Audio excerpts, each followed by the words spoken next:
Bonjour à tous. Grand merci d'avoir accepté notre invitation pour partager les résultats de la BMCI en 2021. Nous allons organiser cette conférence de presse autour de deux thèmes.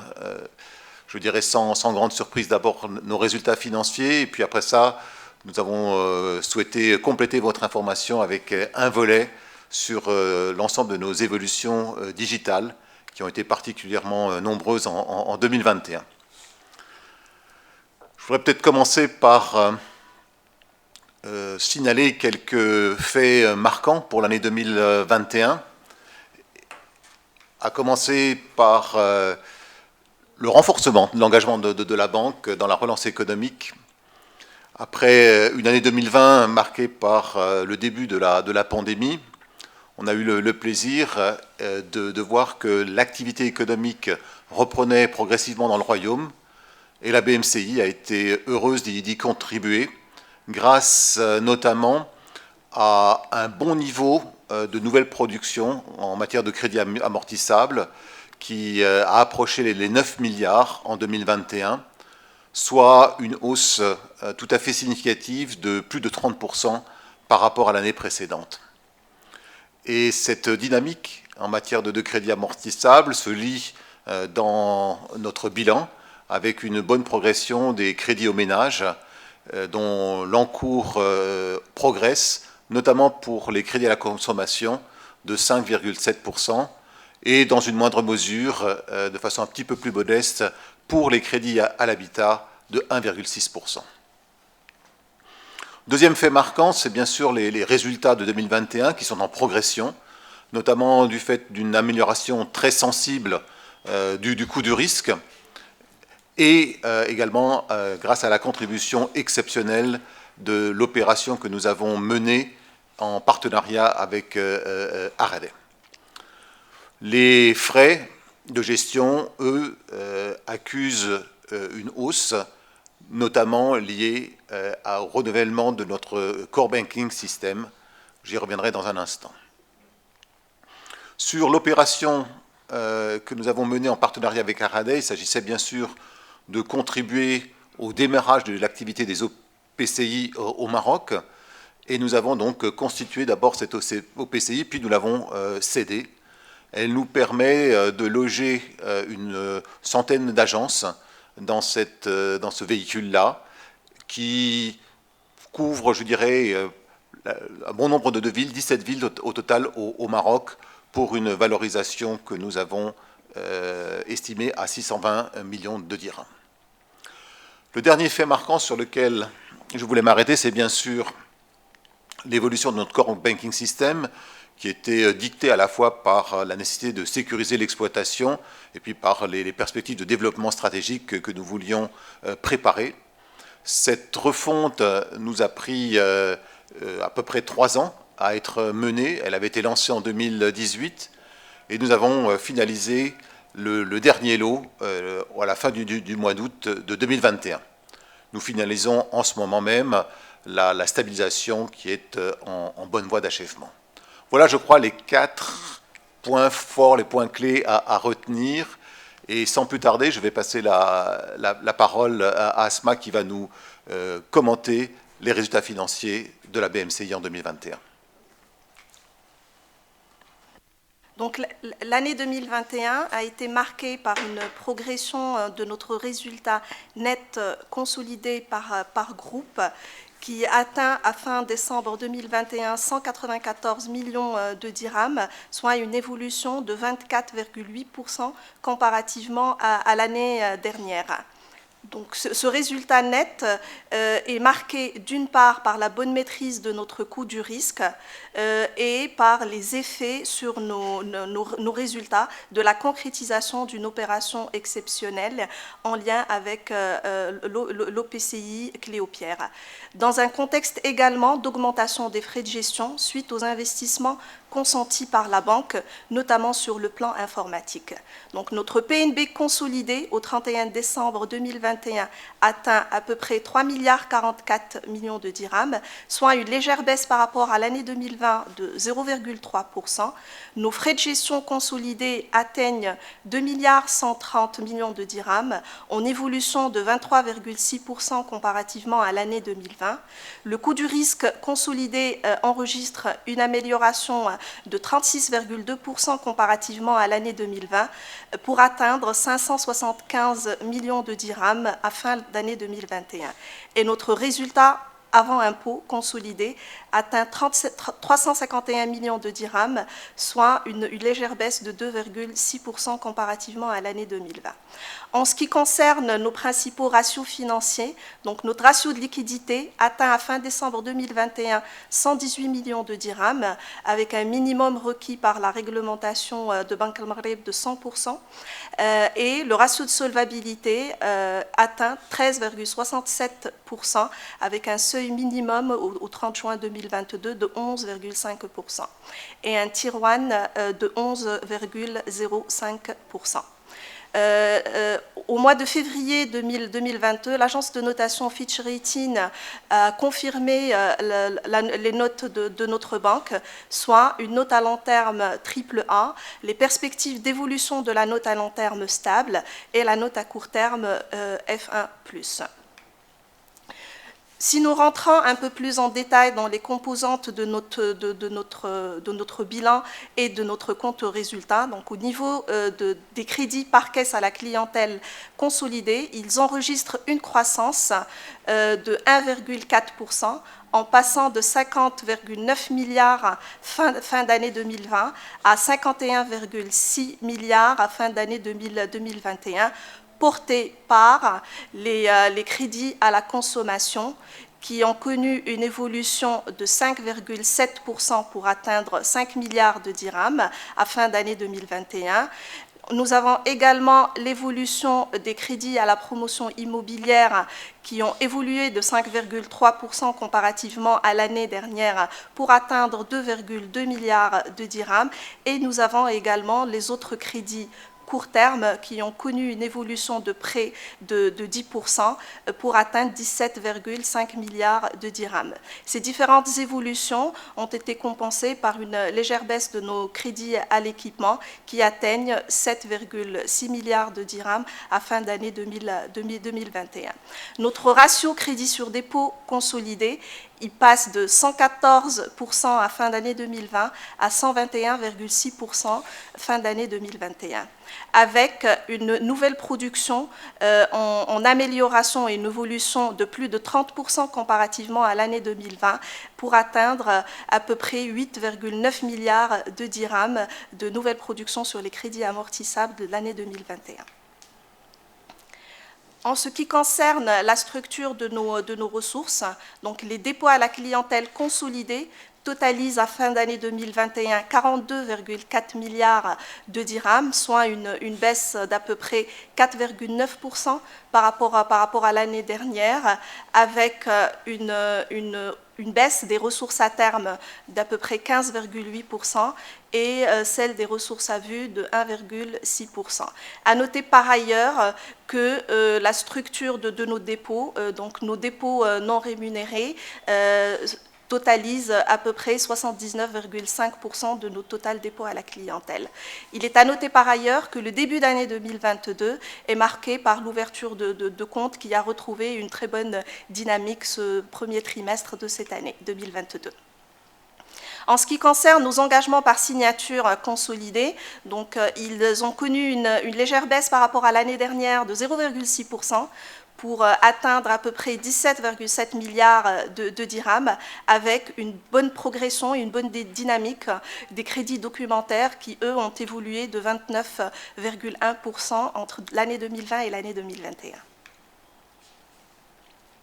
Donc, si nous regardons un peu plus en détail les composantes de notre compte de résultats consolidés, donc notre PNB atteint à fin décembre 2021 3 milliards 44 millions de dirhams, soit une légère baisse de 0,3% avec des effets qui se compensent. Donc, notre marge nette d'intérêt consolidée, quasi stable, elle atteint 2 milliards 338 millions de dirhams en raison notamment de la maîtrise du coût de refinancement et la reprise progressive de l'activité l'année 2021 et ce début d'année 2022 également.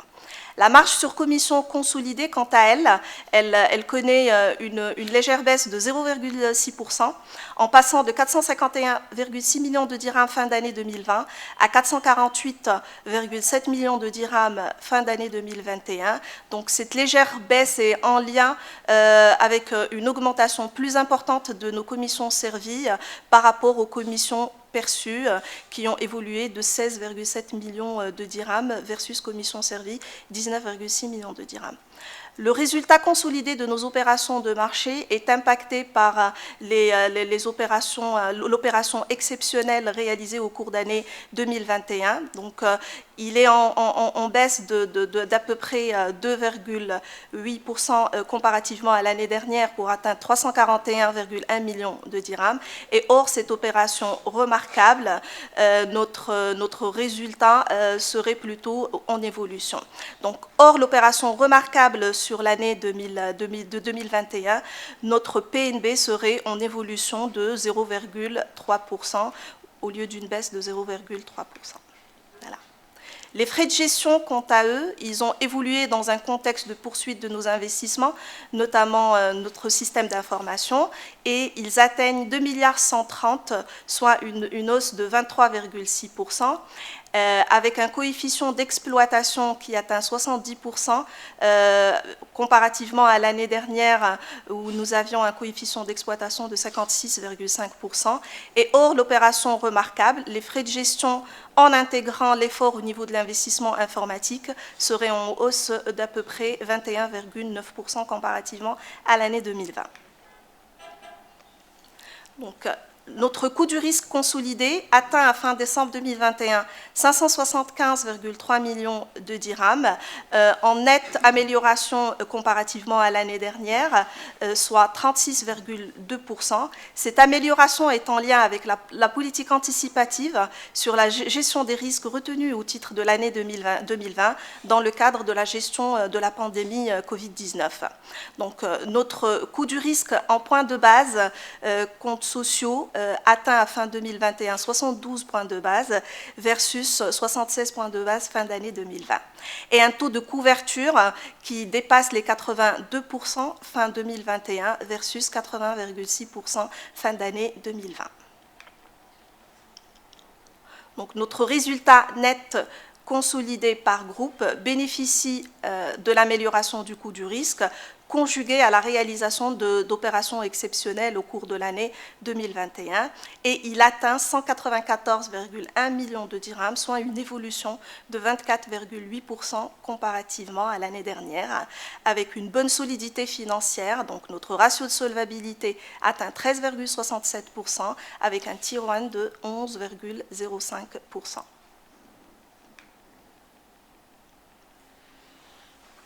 Très bien, merci beaucoup à Asma pour tous ces détails sur les résultats financiers de la BMCI.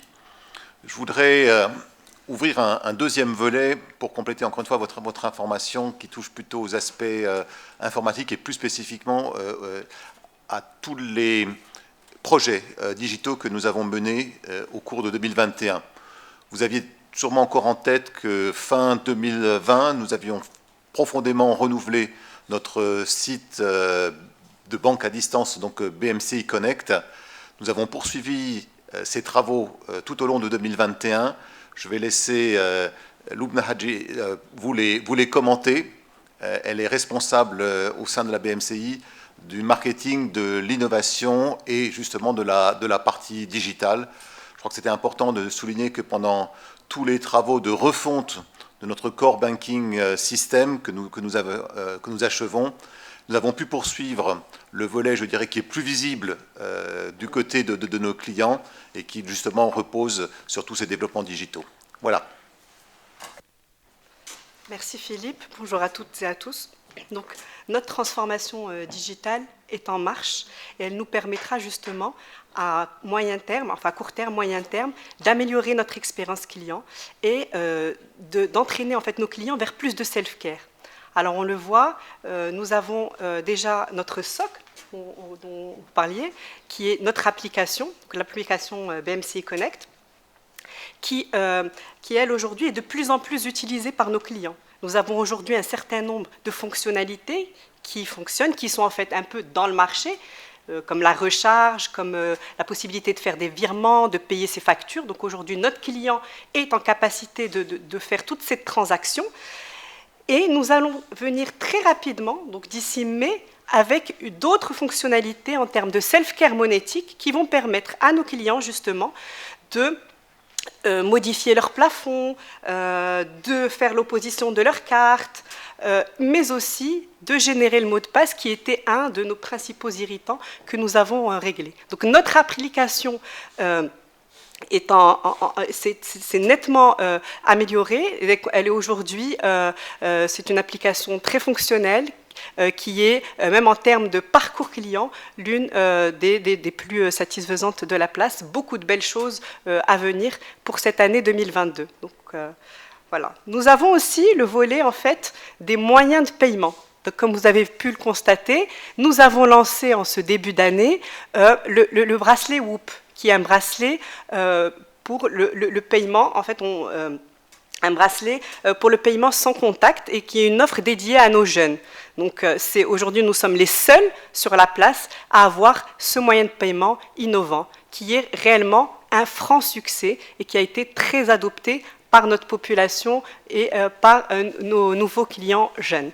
Nous lançons ce mois d'avril, donc c'est une nouvelle innovation qui est la carte biométrique donc, que nous allons lancer d'ici la fin du mois. Le client n'aura plus besoin d'un code PIN, mais son code PIN sera remplacé par son empreinte. C'est aussi une innovation du groupe BNP Paribas et une innovation de la BMCI au Maroc, puisqu'on est les premiers à lancer ce produit. Donc, je parlais de notre socle, BMCI Connect, des nouveaux moyens de paiement. Je vais vous parler aussi de l'entrée en relation. Donc, en 2021, nous avons permis à nos clients d'entrer en relation en 20 minutes. L'entrée à la relation qui est souvent un sujet douloureux, plusieurs allers-retours. Donc aujourd'hui, notre clientèle particulier se déplace en agence une seule fois et effectue son entrée en relation et repart avec son RIB immédiatement, donc ce qui est quand même révolutionnaire pour le système. Donc tout ça, ça s'est fait grâce à des technologies d'OCR qui sont des technologies d'extraction automatique des informations. Plusieurs belles choses, j'en dirai pas plus, à venir sur la partie entrée en relation dès le deuxième trimestre. Voilà, donc à votre disposition si vous avez des questions. Merci beaucoup. Merci beaucoup, Loubna. Donc, trois éléments, je crois, à retenir sur cette partie digitale. L'enrichissement donc, qui se poursuit de BMCI Connect, avec, vous l'avez certainement noté, une hausse spectaculaire de l'utilisation par nos clients, des volumes qui ont été multipliés en gros par 4 depuis que nous avons lancé cette nouvelle application. Ces moyens de paiement avec le bracelet et puis la carte biométrique. Et puis enfin, une refonte totale du processus d'entrée en relation qui, en moins de 20 minutes, permet au client de repartir avec son RIB et qui voilà, est à mettre en relation avec la très bonne dynamique d'ouverture de compte que nous enregistrons depuis le mois de décembre et tout au début de cette année, qui a retrouvé, même dépassé, les chiffres que nous connaissions en 2019, qui reste l'année de référence avant le début de cette pandémie. Voilà ce qu'on voulait partager avec vous. Et donc, la parole est maintenant à vous, le texte plutôt est à vous. Nous allons prendre les questions.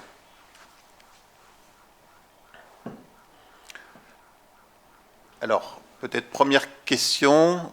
Comment devrait se présenter votre activité commerciale cette année? Quels sont les types de crédits qui devraient l'apporter? Mais écoutez, je crois qu'on a commencé déjà à y répondre. Donc une activité commerciale qui a très bien démarré, aussi bien du côté corporate que du côté retail et en banque privée. Nous avons notamment, je l'ai déjà dit, enregistré un très bon niveau d'ouverture de compte et une bonne activité en matière de crédit. Une activité bien soutenue sur les crédits à la consommation, en progression notable également en matière de crédit immobilier et avec un très bon, je dirais, deal pipe sur la partie corporate. Quels devraient être les divers de l'évolution de PNB en 2022 ? Donc PNB en croissance que nous espérons légèrement supérieure à la croissance du marché ou la tendance du marché observée ces dernières années qui était plutôt aux alentours de 3%. Comment devrait se présenter l'évolution du coût du risque cette année, notamment en termes de taux ? Coût du risque, vous l'avez vu, qui se sont très fortement améliorés en 2021. Nous sommes sortis de la phase de pandémie. Nous sommes actuellement en train d'analyser les conséquences de l'évolution du contexte géopolitique, parce que vous avez donc bien en tête que depuis le 24 février, donc l'invasion de l'Ukraine par la Russie, ça a des répercussions au niveau macroéconomique. Nous sommes en train de regarder un peu quelles sont les conséquences, mais a priori, pas d'éléments majeurs. Donc on serait plutôt partant pour une stabilité en matière du coût de risque.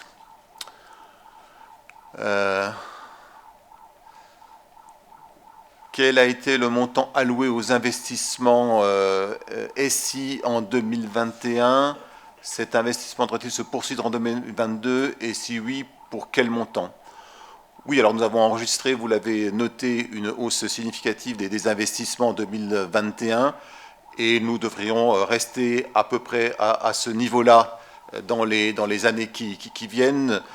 Simplement, il s'agit de l'amortissement, je dirais, du gros projet informatique de Core Banking System que nous avons déjà évoqué, et puis la poursuite, bien sûr, de tous les investissements en matière de solutions digitales. Alors, que pensez-vous du projet de création d'un marché secondaire pour les CES ? Selon vous, ce projet devrait voir le jour cette année. Quels seraient les impacts pour la BMCI ? Rachid, tu voudrais essayer de prendre cette question ? Oui, alors pour ce sujet-là, je sais que la Banque centrale travaille sur ce sujet-là. Il est assez compliqué puisqu'il fait intervenir plusieurs autorités, que ce soit les autorités de marché ou le juridique, voilà. Donc il doit y avoir d'abord une loi. Et donc c'est une bonne chose pour notre banque puisque ces créances viennent alourdir les bilans des banques et il va falloir un peu les alléger pour leur notation, pour une meilleure lecture de leurs engagements. Donc voilà, donc c'est une bonne idée. Alors je ne sais pas si ça va aboutir cette année, mais en fonction de l'état d'avancement. En tout cas, la volonté y est et je pense que c'est un très bon projet. Peut-être Asma sur la question suivante, quid de l'entrée en vigueur de la circulaire 19G ? Normalement, l'entrée en vigueur de la circulaire 19G devrait être au courant de l'année 2022. Pour notre banque, les impacts en principe ne devraient pas être... C'est fait. Pardon. Donc les impacts ne devraient pas être significatifs du part de notre politique et nos règles de déclassement et de provisionnement conservateurs.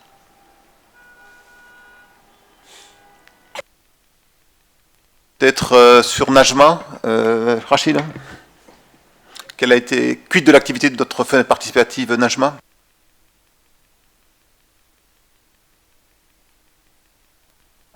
Dans l'activité finance participative. Bon, c'est vrai qu'on va tout doucement avec tout ce qu'on connaît, puisque je rappelle que nous opérons cette activité-là dans le cadre d'une fenêtre, et donc elle est aussi touchée par la refonte de notre système d'information. Donc nous avançons doucement, c'est une activité qui se tient, voilà, et donc on répond à la clientèle en termes surtout de financement. Voilà, donc je ne peux pas dire... voilà, donc là aussi on est attentif au développement du secteur, hein, puisqu'il évolue sur le plan de l'offre de financement qui s'étoffe de plus en plus. Aujourd'hui, il y a 3 ou 4 produits de financement. Il y a 2 encore dans les tuyaux qui vont sortir prochainement. La bonne nouvelle, c'est que l'assurance Takaful qui entre en jeu, et ça, pour nous, c'est une très bonne nouvelle pour pouvoir aller plus vite dans les produits de financement, comme les Murabaha, etc. Donc voilà, donc une activité pour laquelle on avance doucement, mais qui présente un bon potentiel. Merci. Et c'est une activité en termes d'indicateurs financiers au cours de l'année de 2021. Donc notre production activité finance participative a évolué de 66% par rapport à l'année 2020, avec une évolution d'encours de plus de 60% et une évolution de notre PNB de plus de 56%. Merci. Donc, question suivante. Pensez-vous effectuer une opération de rapprochement avec un autre opérateur de la place? Je comprends qu'une autre banque. Donc non, il n'y a pas d'opération de croissance externe en vue. Pensez-vous que le deal Allmarcom Crédit du Maroc pourrait avoir un impact sur votre activité de banque assurance? Écoutez, il est trop tôt pour en parler, tant que le deal n'est pas totalement finalisé. Et ensuite, il sera temps d'analyser la situation et la question. Oui. Voilà, il y avait encore d'autres questions? Oui, quelles sont les perspectives d'évolution du coefficient d'exploitation? Écoutez, il devrait baisser avec une croissance du PNB, comme je l'ai indiqué tout à l'heure, donc une baisse du coefficient d'exploitation prévue pour 2022. Plus de questions? Eh bien, écoutez, il me reste alors dans ce cas-là à vous remercier pour votre participation à cette conférence de presse. Et je vous donne rendez-vous d'ici quelques temps pour une nouvelle conférence. Merci à tous et très bonne journée.